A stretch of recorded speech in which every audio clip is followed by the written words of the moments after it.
성가대가 끝나면 앵콜이라는 말이 안 나와요. 다른 음악회에서는 앵콜 뭐 하잖아요. 여기는 아멘 하면 끝이야. 오늘 아침에 또 성가대 찬양이 우리에게 활력을 불어넣습니다. 자, 말씀으로 여러분 마음문을 두드릴 때 그 마음의 문을 활짝 열고 또 기쁨으로 말씀을 받을 수 있게 되기를 축원합니다. 저는 오늘 본문의 말씀을 통해서 하나님 나라에 합당한 자라고 하는 제목으로 말씀을 전하겠습니다. 데살로니가 후서는 3장으로 구성되어 있죠. 길지 않습니다. 1장, 2장, 3장밖에 되지 않아요. 전설을 기록하고 뭔가 부족해서 다시 편지를 보낸 것이 데살로니가 후서입니다.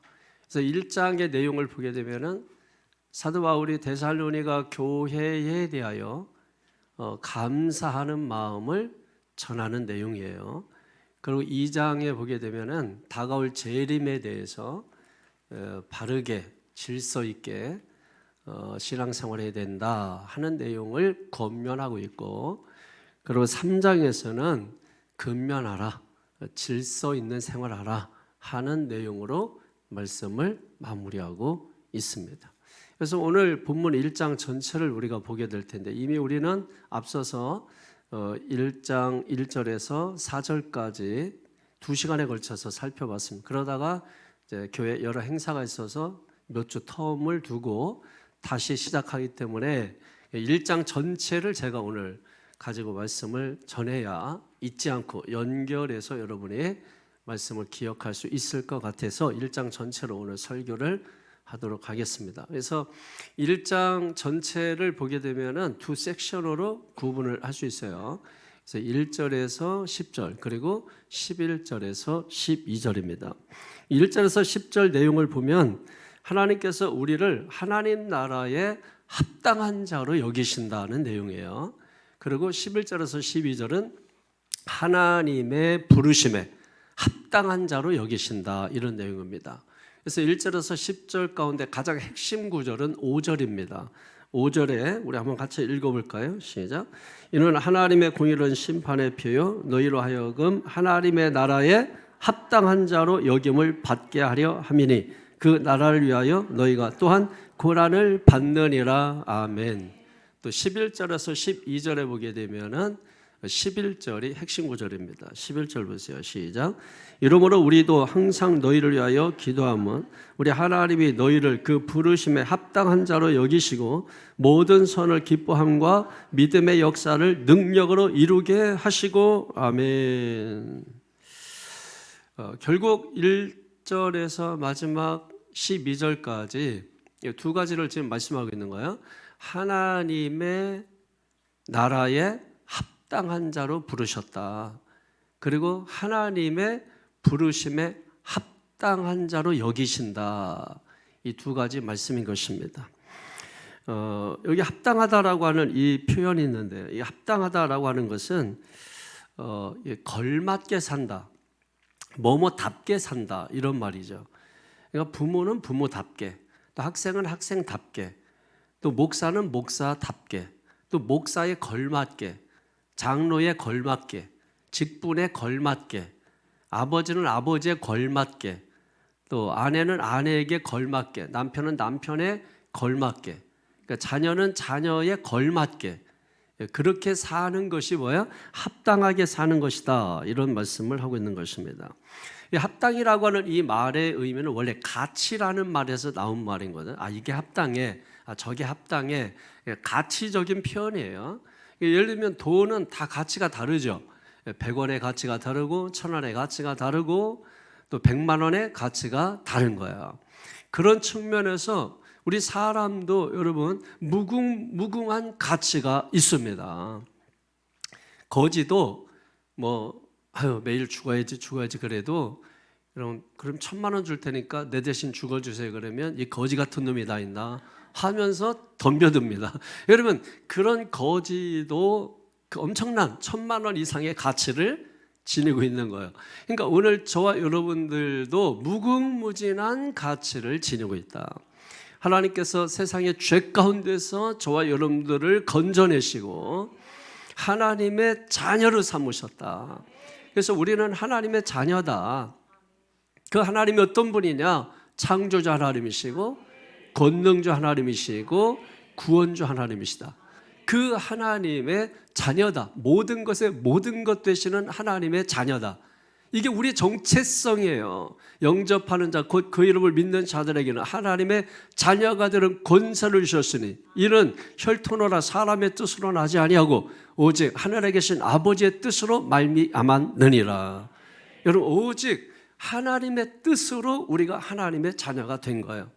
내가 잘나고 똑똑하고 내가 뭔가 된 것 같아서 하나님의 자녀를 삼으신 것이 아닙니다. 하나님의 뜻으로 우리를 하나님의 자녀 삼아 주신 것입니다. 그렇기 때문에 우리의 가치는 놀라워요. 빌립보서 3장 20절에 보면 우리의 시민권은 하늘에 있다 이렇게 말씀하는, 우리의 시민권이 하늘에 있다. 대한민국 시민권이 있지만은 또 우리의 시민권이 또 하나 있는데 하늘의 시민권이 있다. 천국 시민권이 있다. 하늘 나라를 살 자들이다. 하늘 나라를 사는 자들이다. 우리가 그런 엄청난 가치를 지니고 있는 사람들이라고 하는 것을 여러분이 깨닫고 거기에 걸맞는, 거기에 합당한 그런 삶을 살아야 된다라고 하는 것입니다. 그래서 오늘 말씀을 통해서 우리가 그리스도 안에서 우리의 정체성을 분명히 깨닫고 그 가치에 걸맞는, 그 가치답게 하나님의 사람답게 하나님의 자녀답게 걸맞게 우리가 살아가야 된다라고 하는 것이에요. 우선 첫 번째로 1절에서 10절 가운데 보게 되면은 하나님의 나라에 합당한 자로 살아야 된다라고 말씀하는 것입니다. 5절을 다시 한번 보겠습니다. 시작. 이는 하나님의 공의는 심판의 표요 너희로 하여금 하나님 나라에 합당한 자로 여김을 받게 하려 함이니 그 나라를 위하여 너희가 또한 고난을 받느니라. 아멘. 하나님 나라에 합당한 자로 살라. 대한민국 국민답게 살라. 안산 시민답게 살라. 새창조 교회의 성도답게 살라. 많은 교회가 있잖아요. 근데 그 교회마다 목표가 다르고 가치가 다르고 추구하는 게 다릅니다. 어떤 교회는 전도하는 교회, 어떤 교회는 선교하는 교회, 어떤 교회는 교제하는 교회, 어떤 교회는 말씀 중심의 교회, 어떤 교회는 예배 중심의 교회, 어떤 교회는 기도 중심의 교회, 막 다 다르단 말이에요. 그 가치마다.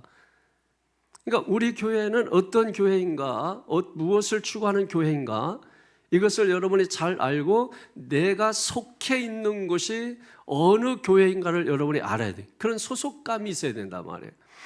그래서 이 교회가 추구하는 가치를 따라서 우리가 살아가야 되고 거기에 맞게 합당하게 걸맞게 새창조 교회 성도답게 우리가 살아가야 된다라고 말씀하는 것입니다.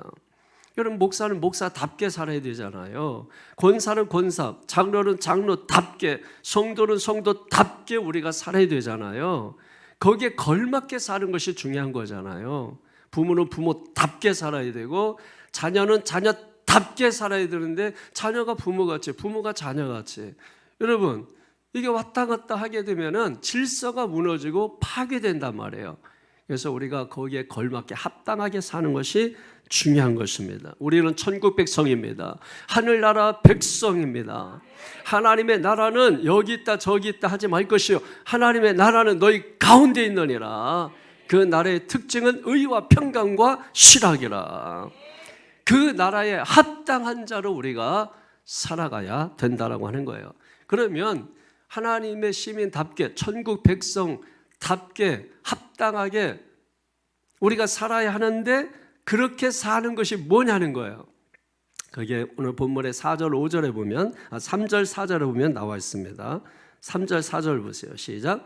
형제들아 우리가 너희를 위하여 항상 하나님께 감사할지니 이것이 당연함은 너희의 믿음이 더욱 자라고 너희가 다 각기 서로 사랑함이 풍성함이니 그러므로 너희가 견디고 있는 모든 박해와 환난 중에서 너희 인내와 믿음으로 말미암아 하나님의 여러 교회에서 우리가 친히 자랑하노라. 아멘. 자, 천국 시민답게 하나님의 백성답게 사는 그것이 무엇이냐? 우선은 믿음이 더욱 자라는 것입니다. 여러분, 데살로니가 교회는 환난과 핍박 가운데서도 불구하고 뭐가 자랐다? 믿음이 자랐다. 흔들리지 않았다. 믿음이 성숙했다. 그래서 믿음이 오히려 견고해졌다. 이게 하나님의 백성답게 사는 것이란 말이에요. 천국 시민답게 사는 것이란 말이에요. 여러분, 우리가 살면서 많은 문제들이 있죠. 이런 문제 저런 문제, 원치 않는 문제, 예기치 않은 문제, 바라지 않는 문제들, 정말 내 생에 일어나지 않았으면 하는 문제들, 사건들, 이런 것들이 우리 앞에 있습니다. 우리가 하나님의 백성이라면 그 백성답게 뒤로 물러서지 말고 당당히 맞서서 하나님의 백성답 면모를 보여주라는 것이죠. 여러분, 다윗은 자기보다 몇 배나 더 큰 골리앗이라는 적장 앞에서 뒤로 물러서지 아니하고 나는 만군의 야훼 하나님의 이름으로 나아가노라. 너는 칼과 단창으로 나오지만 나는 만군의 야훼 하나님의 이름으로 나아가노라. 여러분, 그 뒤를 누가 지켜주셨습니까? 하나님이 지켜주신 것입니다. 도저히 사람의 힘으로 이길 수 없음에도 불구하고 내 힘으로 그 문제를 해결할 수 없는 문제도 하나님이 개입하시면, 하나님이 역사하시면, 뜻하지 않게 내가 알 수 없는 방법으로 하나님이 역사해 주시는 것입니다. 그래서 이 데살로니가 교회의 환난과 박해 가운데서 믿음이 성장해요. 두 번째로는 데살로니가 교회는 사랑이 더욱 풍성해졌다는 것입니다. 여러분, 환난과 핍박이 다가오고 어려움이 다가오고 고난이 다가오면 사람들은 숨게 되고, 그리고 하던 사랑도 멈추게 되고 하던 일도 멈추게 되고 울고 탄식하며 살아갈 수 없는데 불구하고 데살로니가 교회의 성도들은 그럼에도 불구하고 성도들끼리 서로 사랑함이 풍성했다라고 오늘 성경은 기록하고 있는 것입니다. 여러분, 그게 능력이죠. 사랑할 수 있는데 사랑하는 건 누구나 다 할 수 있는 거죠. 그러나 사랑할 수 없는 상황, 우리가 할 수 없는 상황, 환경 탓하지 않고 상황 탓하지 않고 그걸 이기고 극복하는 성도가 하나님의 백성답게 사는 성도고, 그런 성도들은 고난과 위기를 당할 때 하나님이 그 고난을 면하게 해주신다. 지나가게 해주신다는 거예요. 오히려 안식을 주신다는 게 오늘 성경의 핵심 내용이에요. 근데 문제는 뭐냐면 백성답지가 못한 거예요. 성도답지가 못한 거예요. 환경 탓하고 상황 탓하고 우리가 문제 때문에 저런 것 때문에 다 여러분 변명과 이유 핑계 다 되는. 여러분, 실패하고 패배하는 자의 특징은 모든 변명과 핑계가 많다는 겁니다. 여러분, 이기는 사람들 보세요. 승리하는 사람들 보세요. 그들은 핑계 이유가 없습니다. 그들에게 어떠한 시련이 오고 어떤 어려움이 와도 그것을 내게 주신 힘과 능력을 가지고 뚫고 나가는 것입니다. 넘어지더라도 또 일어나는 것입니다. 여러분, 기독교 신앙의 특징은 사전오기가 아니라 7전8기의 신앙인 것입니다. 우리가 믿음으로 나가면 하나님이 지켜주시는 거예요. 사도행전 2장 44절 이하에 47절까지 보게 되면 여러분, 초대교회는 엄청난 시련과 박해가 있었어요. 그럼에도 불구하고 그들은 서로 모여서 기도하기를 힘쓰고 서로 떡을 떼며 자기의 물건을 자기 것이라고 주장하지 아니하고 서로 통용하며, 그리고 오히려 그 환난과 핍박이 있는 가운데 교회가 더 성장했다라고 성경은 기록하고 있는 거예요. 그러니까 환난이 있다고 어려움이 있다고 고난이 있다고 안 되는 게 아닙니다. 불경계라고 안 되는 게 아닙니다. 되는 사람은 되잖아요. 되는 기업은 되잖아요.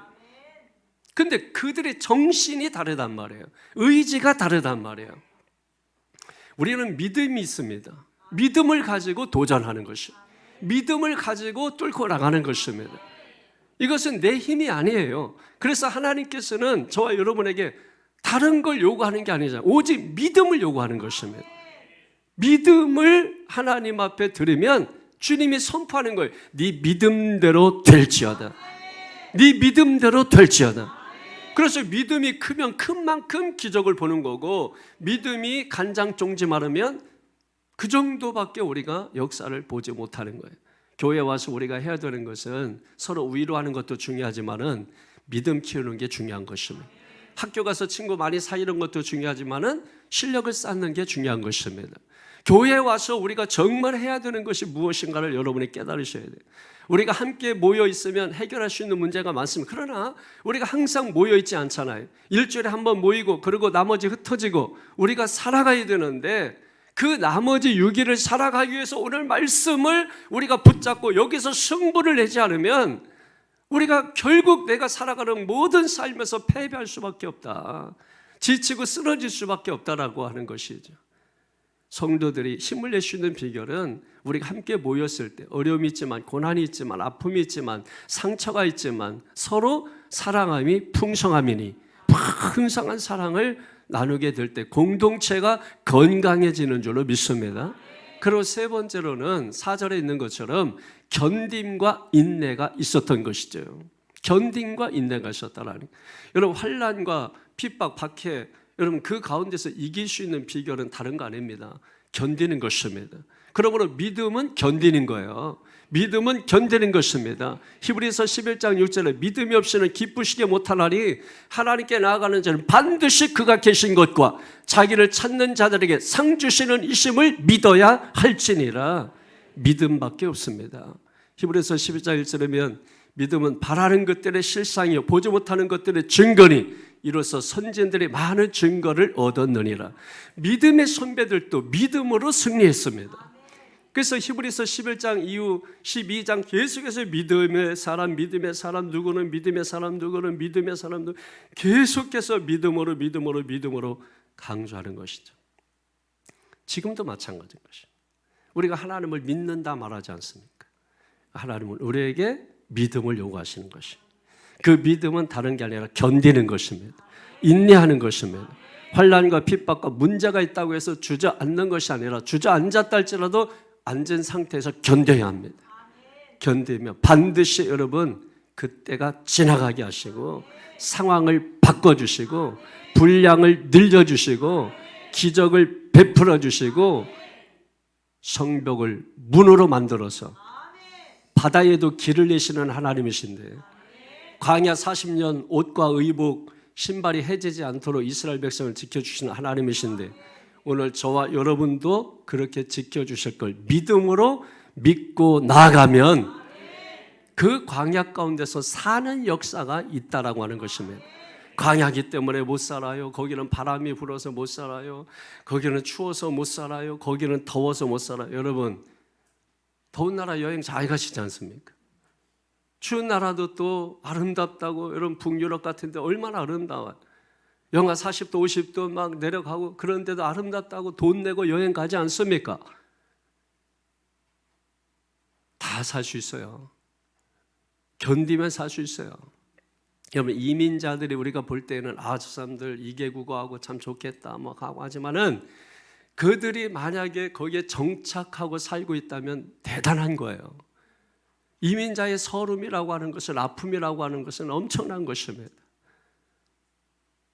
근데 그 가운데서 그들이 뿌리를 내리고 사업을 하고 자녀들을 교육하고 여러분 그렇게 하고 있다라고 하는 것은 엄청난 대단한 일이에요. 견뎌야 되는 것입니다. 그들이 한 게 다른 게 없어요. 견딘 거예요.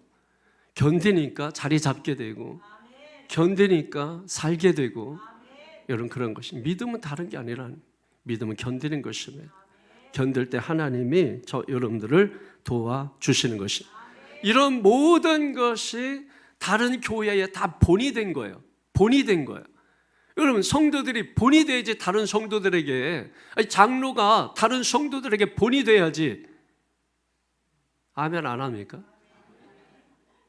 여러분이 다 장로예요? 장로 4명, 5명밖에 없는데 권사들이 다른 성도들의 본이 돼야지. 권사가 돼가지고 장로가 돼가지고 또 목사 빼놓으면 안 되지. 또 목사가 돼가지고 본이 되지 않으면 되겠나 이 말이에요. 누구 성도 얘기할 때 그 성도는 사랑이 많아. 누구 성도 얘기할 때 그 성도는 믿음이 커. 그 성도 얘기할 때 배포가 커. 그 성도 얘기할 때 참 은혜가 많아. 여러분 본이 돼야지. 그 성도 얘기하면 얘기하지 마. 그 목사 얘기 얘기도 하지 마라. 그 목사 때문에 교회 가기 싫다고. 본이 돼. 그러니까 이 데살로니가 교회가 다른 모든 교회들의 본이 돼서 사도 바울이 3절에 보니까 감사한다 말하고 4절에 보니까 자랑하노라 이렇게 말하고 있습니다. 여러분, 자랑이라고 하는 것은 칭찬한다 이런 말입니다. 너희의 믿음이 참 칭찬받을 만해. 너희의 사랑이 칭찬받을, 인내와 견딤이 참 칭찬받을 만해. 여러분, 시간이 갈수록 믿음이 더 뜨거워지기를 바랍니다. 시간이 갈수록 점점 사랑이 풍성해지기를 바랍니다. 이상하게 신앙생활 오래 할수록 늙은 닭이 된다 그래.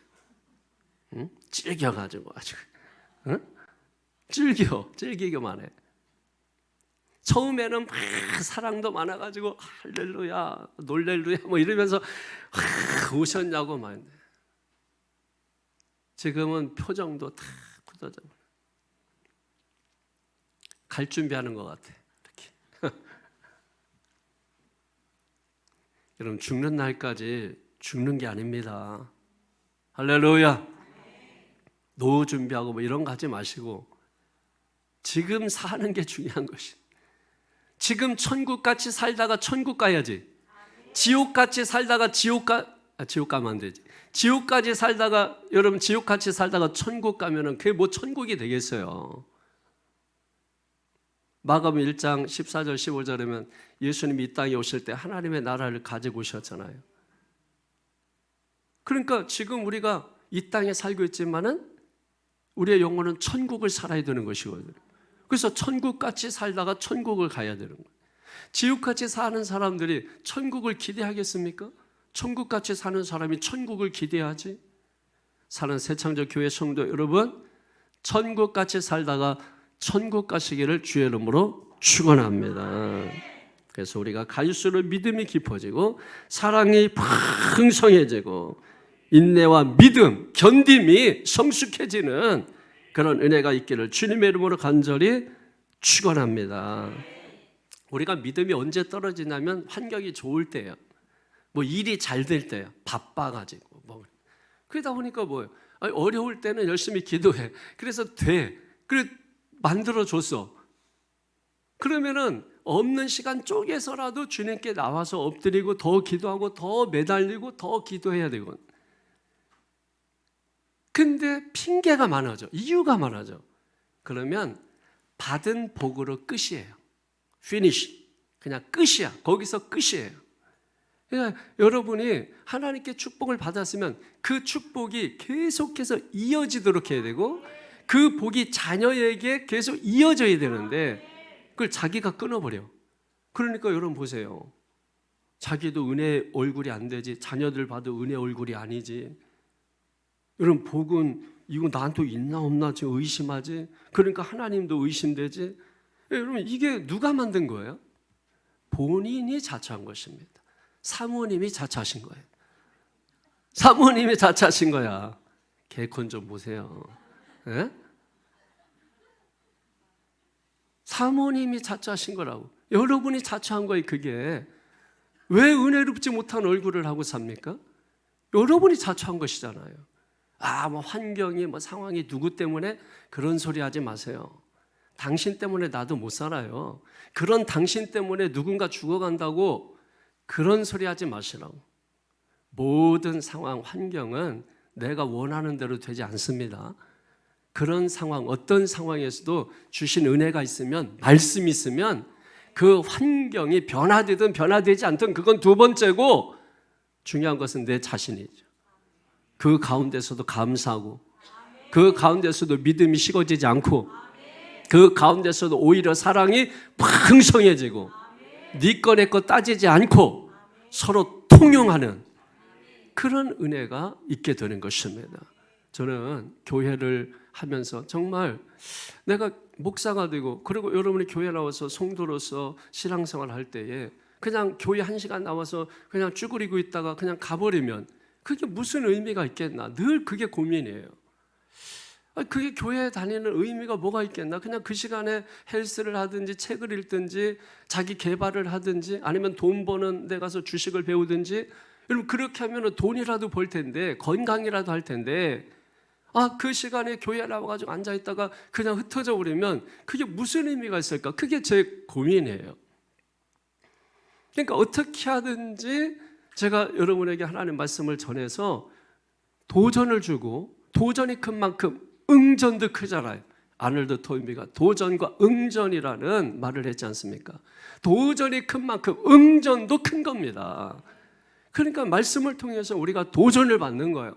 그렇구나, 문제가 있구나, 상황이 있구나, 고난도 있구나, 박해가 있구나.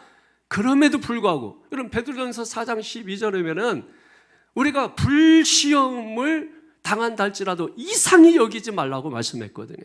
어떤 시련과 환난이 와도 이상히 여기지 마라. 13절로 올라가게 되면 오히려 기뻐하라. 왜 기뻐해야 되냐? 16절에 가게 되면은 그게 너희의 복이다, 이렇게 말씀하는 것이죠.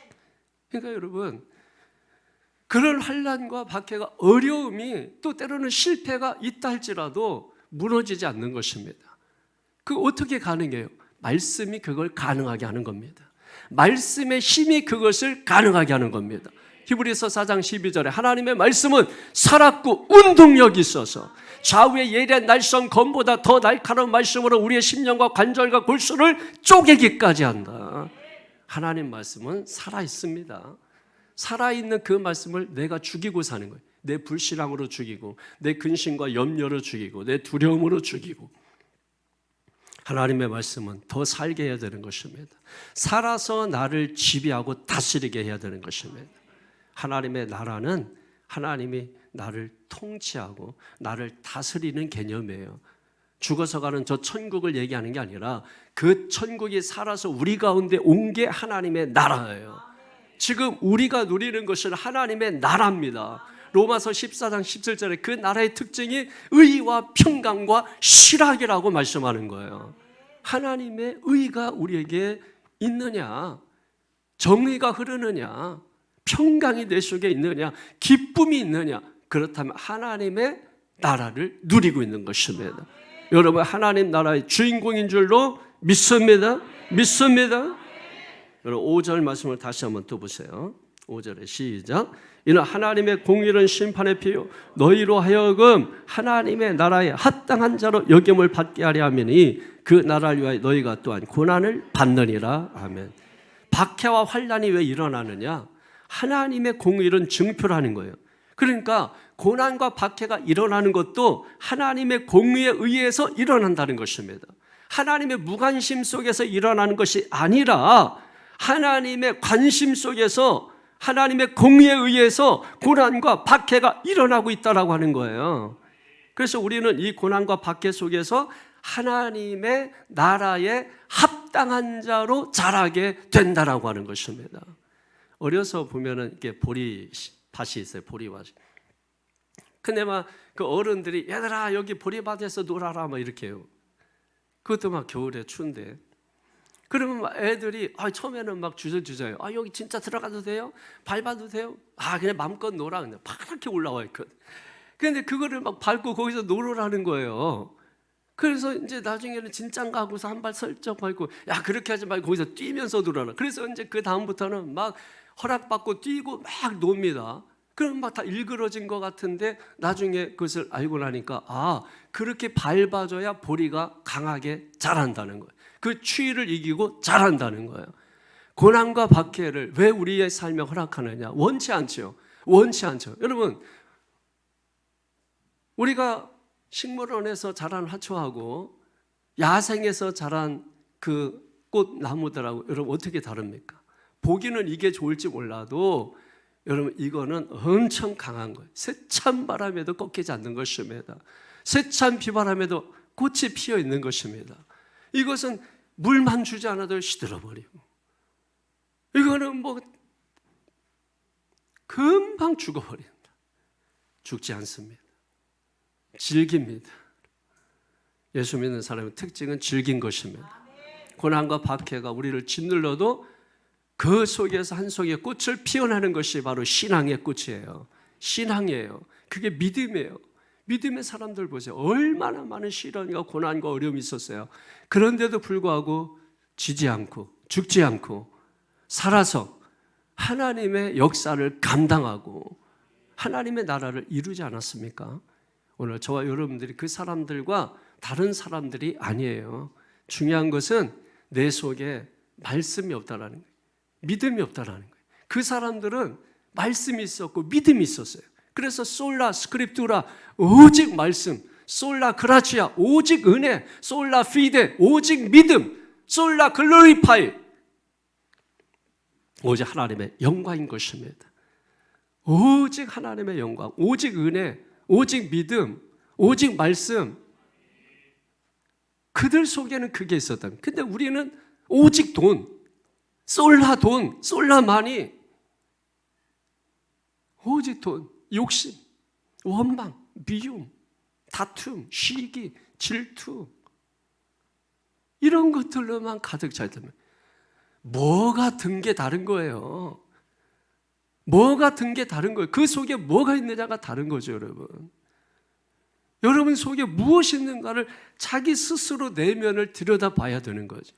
내 속에 하나님이 말씀이 생생하게 살아서 지금도 그 말씀이 역사하고 나를 지배하고 다스리는 것인지, 아니면 내가 시퍼렇게 살아서 뱀이 또아리 틀듯이 내 속에 그것이 있지 않은가를 돌아보고 말씀을 통해서 여러분 그거를 개워내는 거예요. 토해내는 거예요. 그리고 말씀으로 새롭게 담는 것입니다. 왜? 하나님은 그럼에도 불구하고 기회를 주시는 분이에요. 기다리시는 분입니다. 돌아오면 축복해 주시고 용서해 주시고 새 신을 신겨 주시고 새 옷을 입혀 주시고 새 가락지를 끼우시고 송아지 잡아서 큰 잔치를 향연을 베풀어 주시는 것입니다. 여러분 누가복음 15장에 보면 탕자가 집을 나가서 아버지 재산 축내고 허랑방탕해서 거짓골이 되어가지고 아버지 집으로 돌아왔을 때 그때 아버지 얼굴을 대면합니다. 이게 하나님의 임재예요. 임재가 있는 삶에는 새 옷을 입혀주고 새 가락지를 끼워주고 새 신을 신겨주고 잔치가 벌어지는 것입니다. 그러나 하나님의 임재가 사라졌을 때 탕자의 모습을 보십시오. 허랑방탕하고 거지가 돼서 돈이 있을 때는 친구들이 많이 따랐지만 돈이 없고 거지가 되니까 있던 친구들 다 사라지고 혼자 돼서 하나님의 임재로 다시 돌아오잖아요. 그래서 여러분 우리가 역대하 7장 14절이면 하나님의 얼굴을 구하라. 하나님의 얼굴을 구해야 돼요. 하나님의 임재 가운데 있어야 돼요. 하나님의 임재 가운데 있을 때 하나님의 은혜가 우리에게 넘쳐나게 되는 것입니다. 그래서 여러분 우리가 내 입에서 하나님 하나님 하나님 하나님 주여 주여 이 말이 가장 많이 나오는 게 가장 좋아요. 제가 정말 끔찍한 게 뭐냐면 식당에 이렇게 가보면 그래서 좀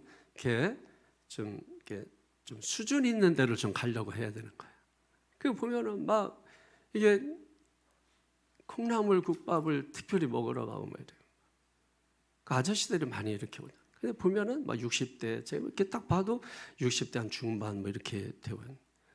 그건 뭐 입만 열면 씨에 발이 달리고 입만 열면은 막 욕을 하는데 저희 집사람 나가자고. 그리고 또 막 어떻게 자녀들이 있을 텐데 저렇게 욕을 저렇게 할까? 그럼 집에서도 할 거 아닌가? 그 막 걱정이 되는 거예요. 막 애들도 걱정되고 그 집안 분위기도 걱정되고 거기에 같이 있는 게 막 걱정되고 부끄럽고 막 그냥 너무너무 왜 이렇게 그렇게 할까? 나이가 들수록 여러분 말을 어떻게 하느냐에 따라서 품위가 있고 없고가 결정되는 것인데 입만 열면 막 씨에 발이 달리니 뭐 이게 도대체 여러분 가운데 그런 분은 안 계시죠? 있다면 회개하시기 바랍니다. 하나님이 용서해 주시고 다시 시작할 수 있도록 하기 때문에 회개라고 하는 것은 여러분 다시 시작하는 발판을 마련하는 거예요. 회개를 잘못 활용하고 생각하는 사람들이 너무나 많고 제대로 알지 못하고 판단하고 평가하는 사람들이 너무나 많아요. 우리가 잘못할 수 있습니다. 그러나 회개하면 하나님이 다시 시작할 수 있도록 해주시는 것입니다. 그래서 그걸 우리가 은혜라고 말하는 거예요. 우리가 구원받고 하나님의 자녀 된 것도 뭐예요? 에베소 2장 8절 9절에면 은혜로 된 것이다. 그래서 은혜를 선물이라고 말하는 것입니다.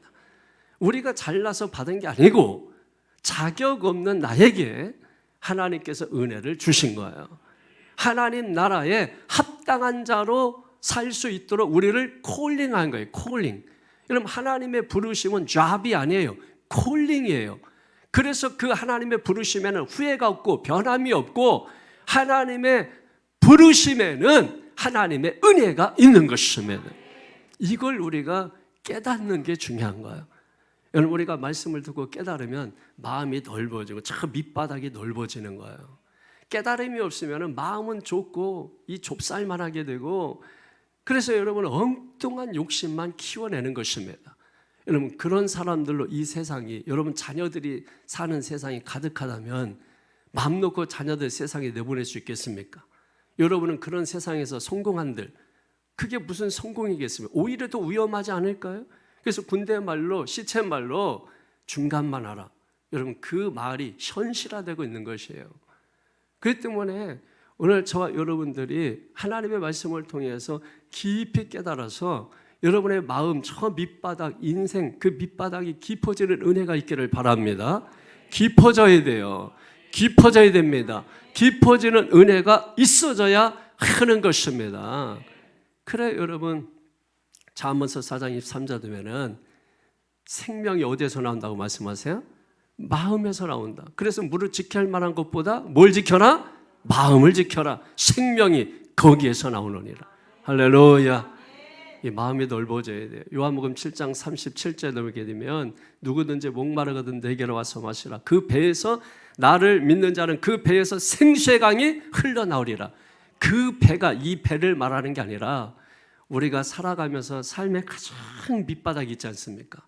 거기에서부터 생수가 흘러나와야 된다는. 그래야 여러분, 돈 없어도 살아요, 뭐 없어도 살아요, 집 없어도 살아요, 주어도 감사해요, 안 줘도 감사해요, 있어도 감사해요, 없어도 감사해요. 여러분, 그게 되는 것입니다. 이게 밑바닥이 없으면 불평, 있으면 감사, 되면은 감사, 안 되면 불평, 이런 게 되는 거예요. 그래서 여러분의 밑바닥에 생수의 강이, 생명수가 흘러나오게 되기를 주 예수 이름으로 축원합니다. 생명수 강이 늘 심령에서 흘러나오니까 그걸 우리가 뭐라고 말하는 거예요? 생기가 넘치네, 생동감이 넘치네. 여러분, 이 목사를 바라볼 때 아이고, 저거 죽은 거야, 사는 거야. 성도를 바라볼 때 공동묘지에 와 있는 것도 아니고 막. 여러분이 저를 볼 때는 제가 생기가 넘치니까 여러분은 좋겠지만, 제가 여러분을 바라볼 때는 공동묘지 앞에 제가 서 있는 것 같아요. 생기가 넘쳐야 돼요. 생기가 넘쳐야 돼요. 마른 뼈들아 살아날지어다. 여러분, 살아나는 역사가 있어야 되는 것입니다. 그래서 하나님께서 고난과 박해 일어난 이 모든 것이 무관심 속에서 일어나는 게 아니라 하나님의 공의르심 속에서 이 고난과 박해가 일어나고 있는 것이기 때문에 우리는 걱정하지 말고 5절에 맨 마지막에 있는 말씀이 뭐라고? 그 나라를 위하여 너희가 또한 뭘 받아요? 고난을 받느니라. 할렐루야. 여러분, 하나님의 나라를 위해서 고난을 받는 것이 마땅하다는 것입니다. 이게 우리가 살면서 고난이 있다, 그런 말을 하는 게 아니라 하나님 나라에 들어가기 위해서는 우리가 고난을 감수해야 된다, 이런 말입니다.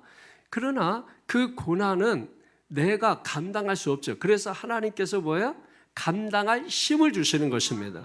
그래서 고난을 면하게 하시고 고난을 피하게 하시고 고난을 감당하게 하시는 것입니다.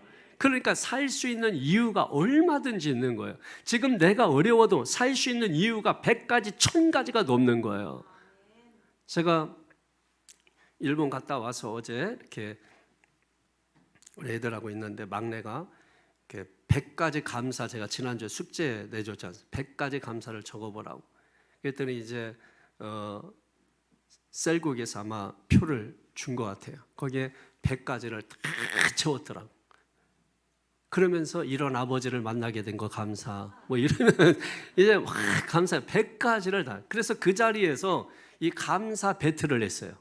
감사 배틀. 그래서 네가 하나 하고 내가 하나 하고 네가 하나 하고 내가 하나 하고 네가 하나 하고 내가 감사 배틀을 했어요. 왜냐면 그 자리에 빵을 먹고 있었거든. 그 빵을 먹는데 빵이 너무 촉촉하고 맛있는 거야. 이렇게 촉촉한 빵을 먹게 하신 감사.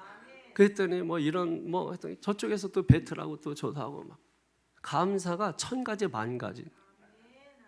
여러분 감사할 게 없습니까? 차고 넘치는 것이요. 오늘 이 자리에서 여러분 감사만 해도 제가 지금 순간 딱 몇 개가 생각나면 2365개가 생각이 나서 이 자리에서만 지금 여기 감사가 생동감이 있어야 돼요. 얼굴에 생동감이 있어야 돼요. 좋은 화장품 그 백날 써봤자 소용없어요. 썩은 얼굴에 백날 발라도 소용없습니다. 이거는 화장이 아니라 분장이 아니라 변장을 해도 소용없어요.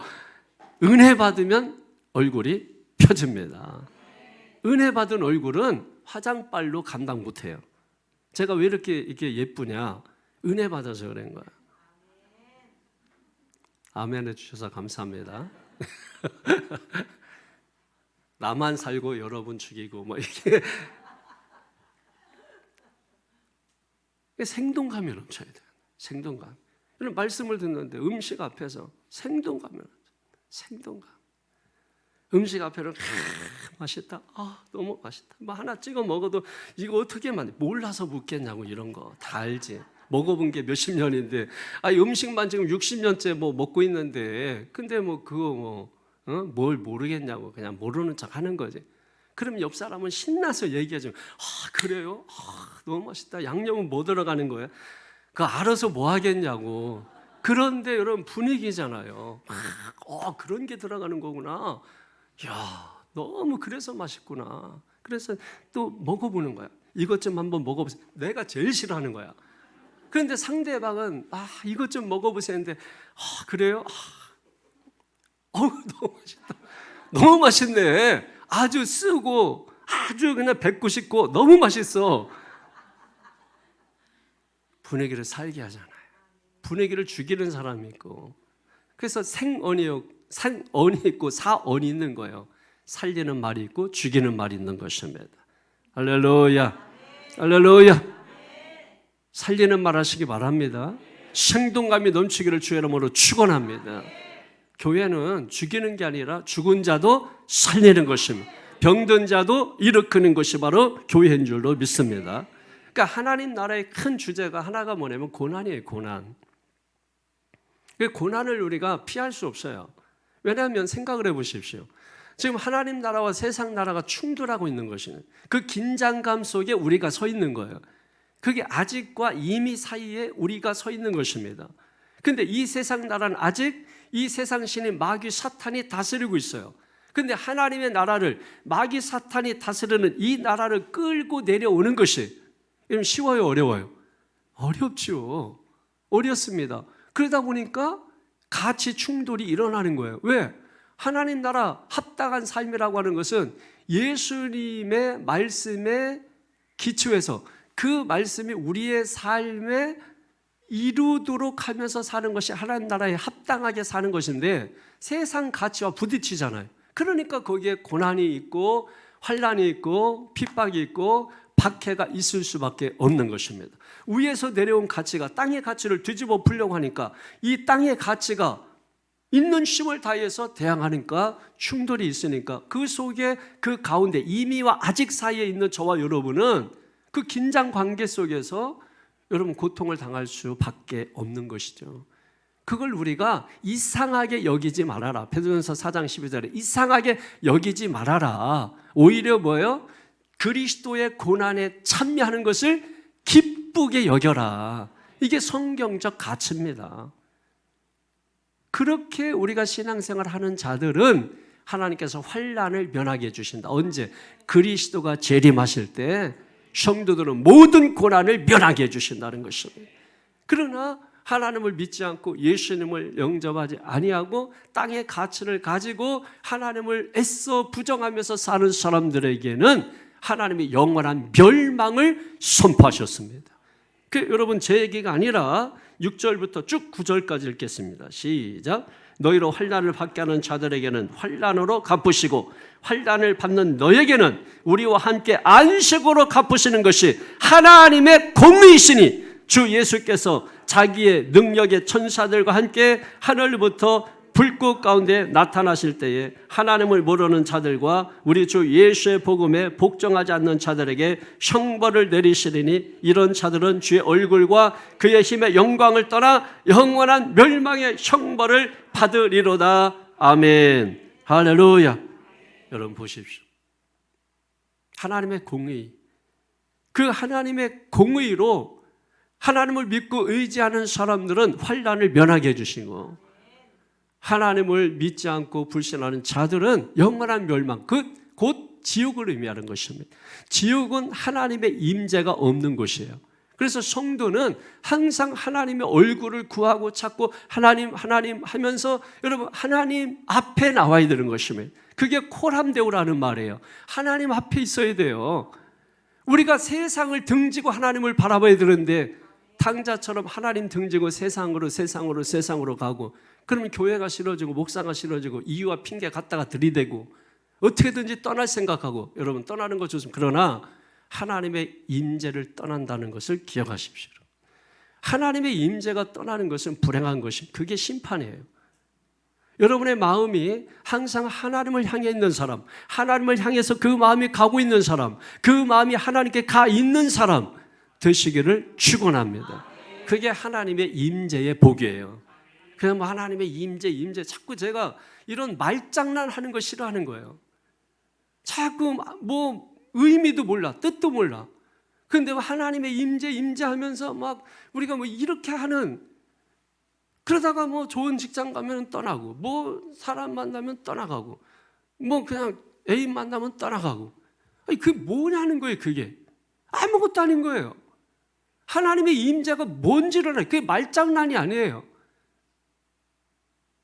이거는 죽고 사는 문제인 것입니다. 하나님 앞을 떠나는 것은 심판이에요. 그래서 성도는 하나님을 등지고 살 수 없는 존재예요.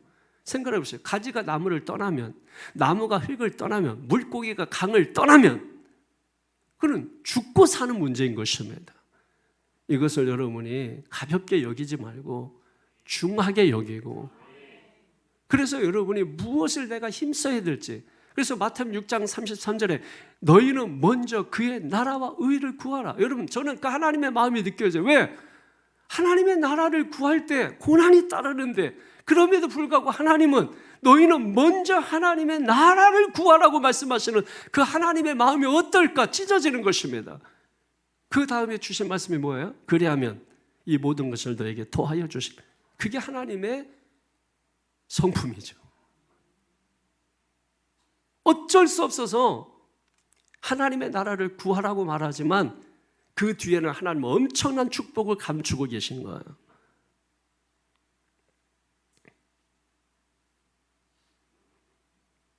동물의 왕자, 사자, 호랑이, 여러분 이 강한 것들 키울 때 여러분 아시죠? 독수리, 날짐승의 왕자 어떻게 키우는지 아시죠? 어린 새끼를 저 높은 데 올라가서 바위에다 떨어뜨리는 것입니다. 아유, 엄마가 나를 낳아서 죽이는구나. 바위에 거의 닿을 때쯤 되면은 여러분 낚아채가지고 다시 공중으로, 그러면 그렇지 나를 낳아서 이렇게 버리겠어. 근데 다시 뚝 떨어뜨리는 것입니다. 그때 부모는 나를 버리는구나 또 생각하게 되면 내가 살아야지, 그러면서 날개짓을 막 하기 시작하는 것입니다. 그리고 또 올라가서 떨어뜨리고 날개짓을 하기 시작하는 것입니다. 그렇게 강하게 키우는 것이에요. 살아남지 못하면 자식으로도 삼지 않는 거예요. 그럼 사자, 호랑이도 마찬가지입니다. 낭떠러지에 떨어뜨리려고 기어서 살아 올라온 놈만 키우는 것입니다. 고난과 박해가 있지만 그것은 우리를 버렸다는 표시가 아니라 하나님은 우리를 강력하게 사랑하시고 이 세상 가운데서 승리자가 되기를 원하시는 하나님의 간절한 소원인 것을 여러분 깨닫게 되기를 주의 이름으로 축원합니다. 고난이 올 때 오히려 감사하시기를 바랍니다. 그래서 고난 통해서 사람들이 정신을 반짝 차리게 되는 거예요. 일이 잘 돼서 하나님 등지고 세상 갔다가 갑자기 어려워지니까 그때서 하나님, 고난 통해서 어려워지니까 힘들어지니까 그때서 하나님 하고 돌아오는 건데, 여러분 그때는 정말 힘들어요. 그때는 다시 시작하는 게 정말 어려워요.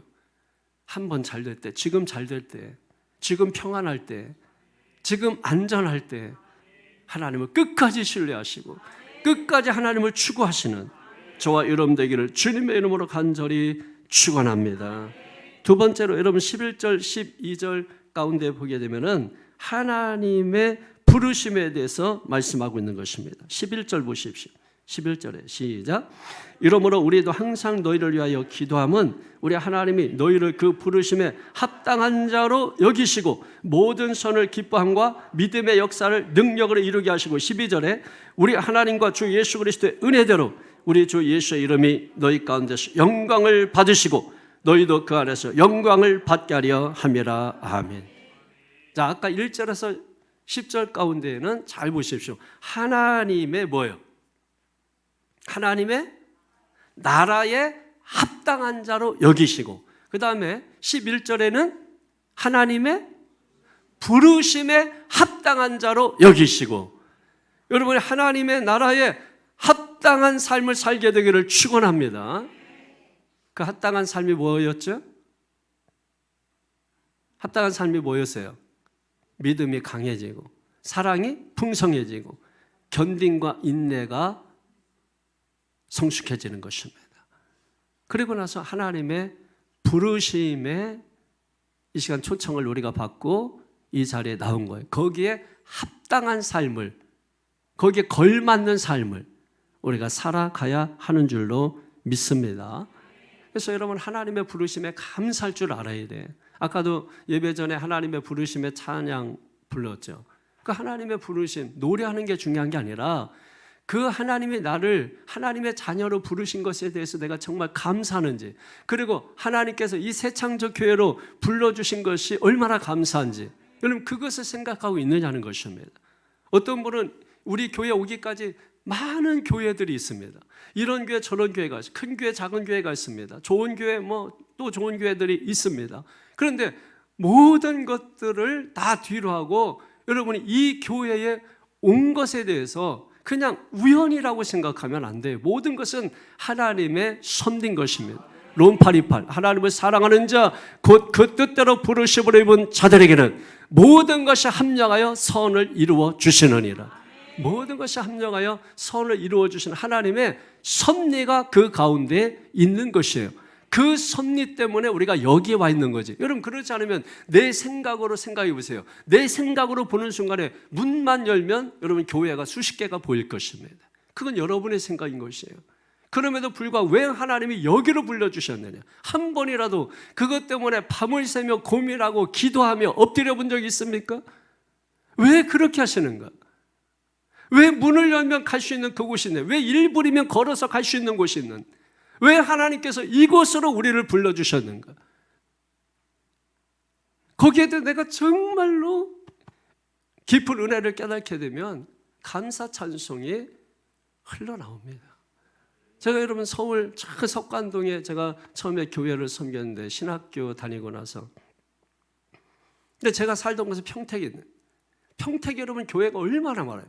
근데 그것도 서울, 그것도 저쪽 그 끄트머리 쪽에 그 석관동에 제가 가는데 그때 자동차도 없고 그냥 버스로만 다녀야 되는데, 그리고 용산 가서 또 전철 갈아타고 하면은 3시간에서 4시간 걸린단 말이에요.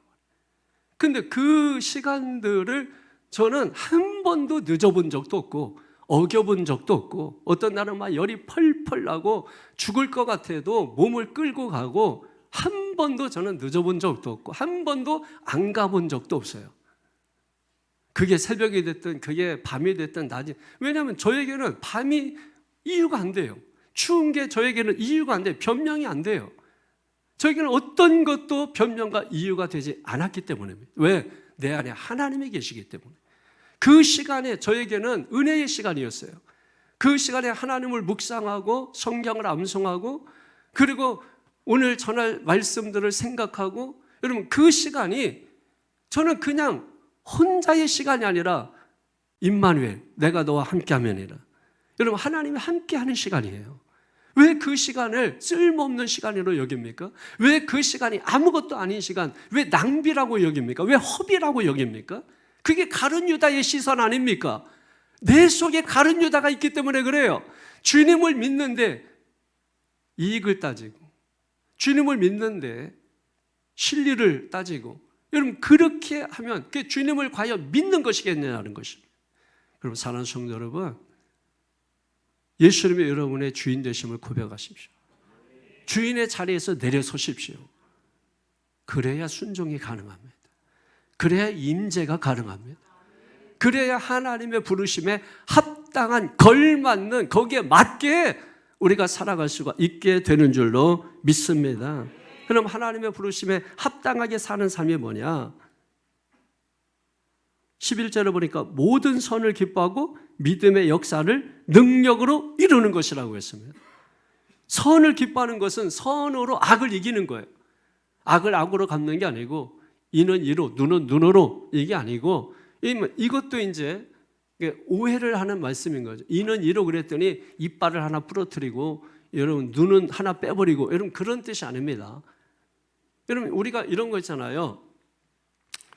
누가 싸웠는데 저를 주먹으로 쳐서 이를 눈탱이를 밤탱이로 만들었단 말이에요. 근데 내가 막 얻어맞았으니까 화가 났단 말이에요. 화가 난 사람이 여러분 나갈 때는 처음에 나를 친 사람보다 훨씬 이 강도가 셉니다. 그래서 밤탱이가 눈탱이가 되는, 눈탱이가 밤탱이가 되는 게 아니라 이제는 뭐예요? 옥수수를 다 털어버려요.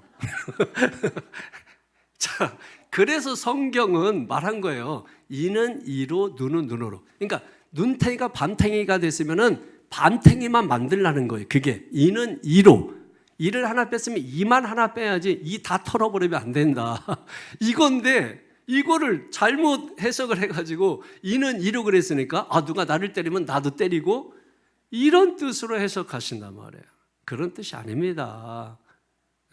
보복하지 말라는 말씀이에요. 만약에 정말 못 참아서 보복을 해야 된다면 밤탱이만 하라는 얘기입니다. 옥수수 털지 말라는 거예요. 이게 뭐 옥수수, 밤탱이는 이게 다시 돌아옵니다. 그런데 옥수수는 힘들어요. 돈 많이 들어요. 무슨 말씀인지 아시겠어요? 이렇게 정확하게 해석해 주는데 이해 못하면 안 됩니다. 그 다음에 12절에 보면은 주의 이름을 위해서 사는 게 부르심에 합당하게 사는 것이라는 것이에요. 예수님의 이름을 높이며 사는 거죠. 우리의 삶을 통해서 주님이 드러나는 거죠. 여러분 그런 거예요. 그러니까 뭐가 됐다 그러면은 내가 잘나서 됐습니다. 이렇게 공부했더니 됐습니다. 여러분 자기가 드러나는 거잖아. 그런데 뭐가 어떻게 해서 이렇게 됐습니까? 목사님이 기도해 주셔서 됐습니다. 이게 얼마나 좋아. 예? 부모님이 진 자리 마른 자리 다 갈아주셔서 오늘 제가 됐습니다. 얼마나 좋아. 누가 이름이 드러나는 거예요? 부모님이 드러나잖아. 목사님 드러나잖아. 종국적으로 뭐예요? 하나님께서 하셨습니다. 하나님이 드러나잖아. 그러니까 우리의 삶을 통해서 중요한 것은 부자가 되는 게 목표가 아닙니다. 건강이 목표가 아닙니다. 성공이 목표가 아닙니다. 우리의 목표는 하나님의 영광이에요. 무엇을 먹든지 마시는 다 하나님의 영광을 위하여 하라. 아멘하여 하나님께 영광을 돌리라. 모든 것은 다 하나님의 영광이 목표인 줄로 믿습니다.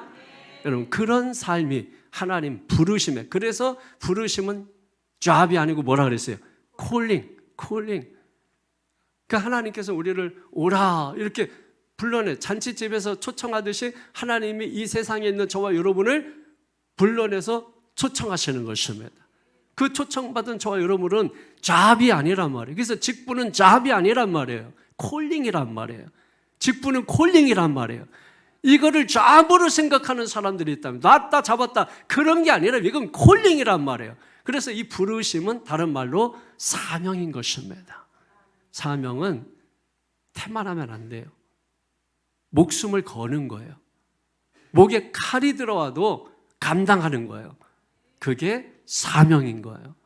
이 사명을 감당해서 여러분 하나님께서 정말 여기 계시구나, 하나님이 도와주시는구나, 하나님이 역사하시는구나, 이걸 경험하고 체험하고 누리는 역사가 있기를 축원합니다.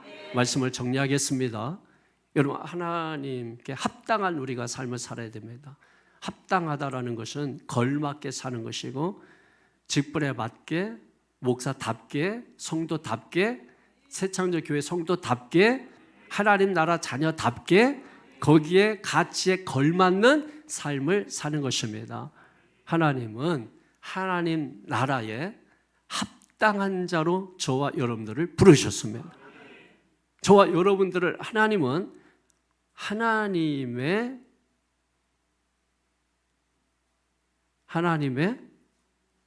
부르심에 합당한 자로 부르셨습니다. 할렐루야. 그 하나님의 부르심이에요. 하나님의 부르심. 그래서 오늘 시간에 찬양을 하나님의 부르심 찬양하면서 준비하신 예물을 드릴 것입니다. 우리 찬양하겠습니다.